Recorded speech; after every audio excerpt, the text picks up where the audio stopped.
Big boss fame సినీ నటి అశు రెడ్డి వివాదంలో చిక్కున్నారు. CCS హైదరాబాద్లో కేసు నమోదైంది. అయితే యనుమల సత్యనారాయణ రెడ్డి తన కుమారుణ్ణి ఎవరైతే ధర్మేంద్ర ఉన్నారో తన కుమారుణ్ణి ప్రేమ పేరుతో పరిచయం చేసుకొని పెళ్లి చేసుకుంటానంటూ మోసం చేసి 9 కోట్ల విలువ గల వస్తువులు తీసుకొని, అంటే కారు కానీ దానికి సంబంధించిన గోల్డ్ కానీ అటువంటి అన్నీ తీసుకొని కూడా మోసం చేశారంటూ ఈరోజు యనుమల సత్యనారాయణ మూర్తి ఈరోజు సిసిఎస్ పోలీస్ స్టేషన్లో కంప్లైంట్ ఇవ్వడం జరిగింది. ఎఫ్ఐఆర్ అయితే మనం చూసుకోవచ్చు, మీరు పక్కన చూసుకోవచ్చు. ఎఫ్ఐఆర్ సెక్షన్ 318 సబ్సెక్షన్ 4 అట్లాగే 3 సబ్సెక్షన్ 5 బిఎన్ఎస్ కింద కేసు నమోదు చేయడం జరిగింది. పోలీసులు ఆధారాలతో కేసు దర్యాప్తు చేస్తూ ఉన్నారు. అట్లనే దర్యాప్తులో వాళ్ళ తమ్ముడు అశ్వరెడ్డి వాళ్ళ తమ్ముడు ఎవరైతే ఉన్నారో అతను కూడా 50 లక్షల రూపాయల వరకు తీసుకున్నారని చెప్పేసి దర్యాప్తులో పేర్కొనడం జరిగింది బాధితుడు తండ్రి సత్యనారాయణ మూర్తి. సో ఇదే అంశంపై పోలీసులు కేసును దర్యాప్తు చేస్తూ ఉన్నారు. మరి గతంలో ఈ సినీ నటులు ప్రతి ఒక్కరు కూడా దాదాపు ఒక 2-3 నెలల నుంచి వరుసగా వివాదంలో చిక్కుంటున్నారు. మనం లాస్ట్ వరకు చూసుకున్నట్లయితే మంగ్లీ కానీ, అంతకుముందు మంగ్లీ వివాదం స్టార్ట్ అయిన తర్వాత ఇటు సినీ నటి విష్ణుప్రియ కూడా ఒక వివాదంలో చిక్కున్నారు. అట్లాగే అంతకుముందు కూడా రీతు చౌదరి తను కూడా బిగ్ బాస్ నుంచి వచ్చింది, తను కూడా ఒక వివాదంలో చిక్కున్నారు. అంటే ఇండస్ట్రీకి సంబంధించిన అబ్బాయిలు కూడా కాదు, అమ్మాయిలే ఎక్కువ వివాదంలో చిక్కుతున్నారు. అట్లాగే ఈ అశు రెడ్డి ఎవరైతే ఉన్నారో అశు రెడ్డికి సంబంధించి షేక్పేట్ ప్రాంతానికి చెందిన యనుమల సత్యనారాయణ కుమారుడు ధర్మేంద్ర లండన్లో సాఫ్ట్వేర్ ఇంజనీర్గా పనిచేస్తుండగా 2018లో ఇండియాకి వచ్చినటువంటి సమయంలో పరిచయం పెంచుకున్న అశు రెడ్డి పరిచయమైన కొన్ని రోజులకే ప్రేమిస్తున్నానని చెప్పి పెళ్లి చేసుకుందామని చెప్పి దగ్నమైన అశు రెడ్డి అని చెప్పేసి వార్తలు వస్తూ ఉన్నాయి. ఆ తర్వాత ధర్మేంద్రతో పెళ్లి సంబంధాన్ని ఖాయం చేస్తున్నామంటూ పురోహితుడిని కూడా పిలిపించి హడావిడి చేసిన అశురెడ్డి కుటుంబ సభ్యులు అని చెప్పేసి చెప్తా ఉన్నారు.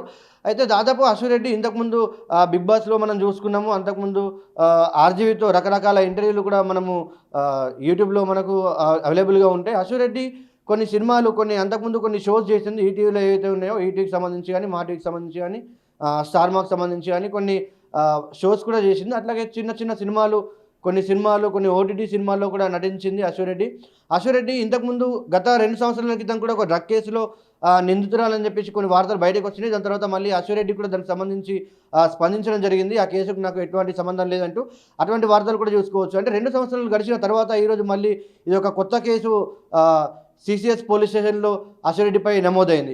అది ఇంతకుముందు సినీ నటులు సినీ ఇండస్ట్రీకి సంబంధించిన నటినులు అందరూ కూడా, అంటే ముఖ్యంగా ఆడవాళ్ళు అందరూ కూడా వివాదంలో చిక్కుతున్నటువంటి పరిస్థితి మనం చూసుకోవచ్చు. ఇంతకుముందు రీతు చౌదరి ఎవరైతే ఉన్నారో రీతు చౌదరి కూడా చాలా వరకు షోస్ చేస్తుండే.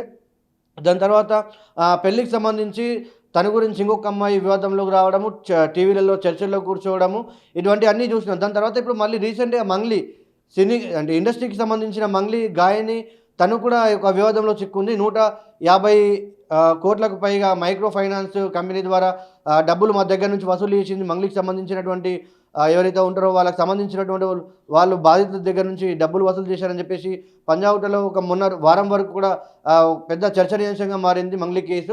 విష్ణుప్రియకు సంబంధించి కూడా బోల్డ్ కంటెంట్ సబ్స్క్రిప్షన్ అందుబాటులోకి తెస్తుంది, ఆ అబ్బాయిల్ని మోసం చేస్తుంది, దాదాపు ఒక 30-40 లక్షల వరకు డబ్బులు పోగు చేసిందని చెప్పేసి కొన్ని వార్తలు వచ్చినాయి. ఇట్లా వరుసగా సినీ నటులు మొత్తం కూడా వార్తల్లోకి చిక్కుతున్నారు, అంటే వార్తల్లోకి వస్తున్నారు. ఎందుకంటే సినీ నటులు ఇప్పుడు ఇక్కడ మనం పేర్లు తీసుకున్నట్లు ఎవరైతే రీతు చౌదరి కానివ్వండి, అశురెడ్డి కానివ్వండి, అట్లనే మంగ్లీ కానివ్వండి, ఇప్పుడు రీతు చౌదరి కానివ్వండి, వీళ్ళందరి బ్యాక్గ్రౌండ్ దాదాపు ఒక 10 సంవత్సరాల నుంచి 10 సంవత్సరాలు అంతకంటే మించి కూడా కష్టపడి ఇండస్ట్రీలో చిన్న స్థాయి కుటుంబము ఆర్థికంగా మంచి లేకున్నా, ఏ విధంగా మంచి లేకున్నా కానీ వీళ్ళు సొంత కష్టాలతో అట్లో ఇట్లో మెట్టుకొచ్చి అంటే చుట్టుపక్కల పట్టణ ప్రాంతాల నుంచి కొంతమంది పట్టణ ప్రాంతాల నుంచి కొంతమంది ఊళ్ళ నుంచి బ్రతుకు తెరువు కొరకు వాళ్ళ టాలెంట్ని వాళ్ళ కష్టాన్ని నమ్ముకొని వచ్చి ఫేమ్ అవ్వడం కోసం కష్టపడి ఇండస్ట్రీలో ఒక స్థాయికి ఎదగడం కోసము చాలా రకాలు ప్రయత్నాలు చేసి వచ్చినటువంటి వాళ్ళు వీళ్ళందరూ కూడా 10 సంవత్సరాలు దాదాపు 10-15 సంవత్సరాల నుంచి కష్టపడి ఒక స్థాయికి వచ్చినటువంటి వాళ్ళు ఇప్పుడు వచ్చిన తర్వాత ఇటువంటి దుర్మార్గాలకు ఇటువంటి స్కామ్లకు పాల్పడుతున్నటువంటి విషయం మనం చూస్తున్నాం. అంటే ఈ స్కామ్ అశురెడ్డికి సంబంధించి ఇందులో ఎంతవరకు నిజం ఉంది ఏం లేదు అనే తర్వాత విషయం. అంటే ఇంతకుముందు ప్రొద్దునే ఒక వార్త రావడం జరిగింది అశురెడ్డికి సంబంధించి. దాని తర్వాత అశురెడ్డి తన ఇన్స్టాగ్రామ్లో కూడా పెట్టడం జరిగింది, నా పైన ఫాల్స్ ఎలిగేషన్స్ వస్తూ ఉన్నాయి, ఫాల్స్ కేసెస్ నా మీద వస్తూ ఉన్నాయి, ఫాల్స్ ఎలిగేషన్స్ నా మీద వస్తూ ఉన్నాయి, అవన్నిటిని కూడా నేను తీవ్రంగా ఖండిస్తున్నా అని చెప్పేసి అటువంటి రాంగ్ ఫాల్స్ ఇన్ఫర్మేషన్ ఎవరైనా స్ప్రెడ్ చేస్తే వాళ్ళపైన తక్షణమే నేను లీగల్ వాళ్ళపైన చర్యలు తీసుకుంటా అంటూ పోస్ట్ చేసింది. అంతలోపే ఆ ఎఫ్ఐఆర్ కాపీ అనేది కూడా మనకు బయటకు రావడం జరిగింది. దీంతో ఒక్కటేసారి ఒక చర్చనీయాంశంగా మారింది. వార్తల్లో ఎక్కడ చూసినా కూడా అశ్విరెడ్డి పేరు వెంకట అశ్వినిరెడ్డి కొయ్య అశ్విరెడ్డి అనే ఫేమ్‌తో ఎక్కువ బయటకు రావడం జరిగింది. సో దీంతో సినీ ఇండస్ట్రీకి సంబంధించిన వాళ్ళు ప్రతి ఒక్కరు కూడా ఈ రోజుల్లో వివాదంలోకి చిక్కుతున్నారు. అంటే మంగ్లీ గానివ్వండి, ఇటు అశ్విరెడ్డి గానివ్వండి, రీతు చౌదరి గానివ్వండి, విష్ణుప్రియ గానివ్వండి, వీళ్ళందరూ కూడా చిన్న స్థాయి నుంచి కింది స్థాయి నుంచి వచ్చిన వాళ్ళు చాలామంది ఉన్నారు దీంట్లో. ఓకే, అశ్విరెడ్డి గురించి మనకు పూర్తిగా తెలియనప్పటికైనా కానీ వీళ్ళందరూ కూడా చాలా కష్టపడి ఇండస్ట్రీలోకి వచ్చారు. ఎందుకంటే ఈరోజు ఇండస్ట్రీలోకి రావడం అంటే ఈ టైంలో రావడం అంటే చాలా కష్టం. ఎందుకంటే వీళ్ళు అప్పటి నుంచి ఎంతో పట్టుదలతో వాళ్ళ టార్గెట్ని రీచ్ అవ్వడం కోసం, వాళ్ళ కళల్ని నెరవేర్చుకోవడం కోసం కష్టపడి ఇండస్ట్రీలోకి వచ్చిన వాళ్ళు ఈరోజు ఒక స్థాయిలో ఉన్నారు. వాళ్ళకి ఈరోజు ఆ ఫేమ్ వచ్చిన తర్వాత అంటే నార్మల్గా సాధారణంగా ఇప్పుడు ఎంతోమంది సినీ ఇండస్ట్రీకి సంబంధించిన వాళ్ళు హీరోల కొడుకులు ఉన్నారు, హీరోల పిల్లలు ఉన్నారు, యాక్టర్స్ పిల్లలు ఉన్నారు. మనం చాలామందిని చూసుకోవచ్చు. వాళ్ళెవరు కూడా ఇట్లాంటి వివాదంలోకి రావడానికి భయపడతారు ఇట్లాంటి చిక్కుకోవడానికి. ఎందుకంటే వాళ్ళ తల్లిదండ్రుల పట్ల ఉన్న ఒక బలం కానివ్వండి, ఒక భయం కానివ్వండి, సిస్టమ్ మీద ఉన్న ఒక ఐడియాలజీ కానివ్వండి, అంటే మనము ఏం చేసినా చెల్లుద్ది అనే మైకంలో వాళ్ళు లేరు. అంటే పెద్ద స్థాయి వాళ్ళు అంటే ఒక సెలబ్రిటీలు కానీ ఒక సోషల్ మీడియాలో ఒక ప్లాట్ఫామ్ మంచి ఫాలోయింగ్ ఉన్నటువంటి వీళ్ళు చేసినవి మాత్రం కంపల్సరీ ఒక పెద్ద ఎఫెక్ట్ వాళ్ళకు కనబడుతూ ఉంటుంది. ఎందుకంటే సోషల్ మీడియాలో ప్రతి ఒక్కరు కూడా మనం లేచి నుంచి నైట్ పడుకునే వరకు కాలక్షేపాలు, ప్రతి ఒక్క విషయం, మంచి విషయాలు, చెడు విషయాలు, ప్రతి ఒక్కటి ఏది ఎక్కడ జరిగినా ఒక్క నిమిషంలోనే ఇట్లా తెలిసిపోయే పడుతుంది.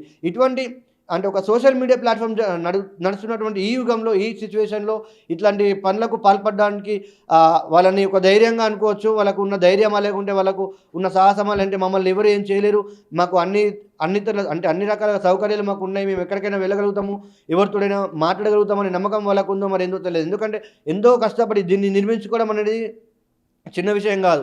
ఇప్పుడు ఒక మిలియన్ ఫాలోవర్స్, ఇప్పుడు నార్మల్ ఇన్‌స్టాగ్రామ్ గురించి మాట్లాడుకున్నట్లయితే 1 మిలియన్ ఫాలోవర్స్ అంటే దాదాపు 10 లక్షల మంది. ఆ 10 లక్షల మంది ఫాలోవర్స్ మనకు రావడానికి ఎంతో కష్టపడతాం, ఎంతో శ్రమ పడతాం, ఎన్నో చేస్తాం, ఎన్నో అవమానాలు ఎదుర్కొంటాం, ఎన్నో కష్టాలు ఎదుర్కొంటాం. ఇవన్నీ దాటుకుంటే తప్ప ఈ 10 లక్షల మంది ఫాలోవర్స్ అయితే రారు.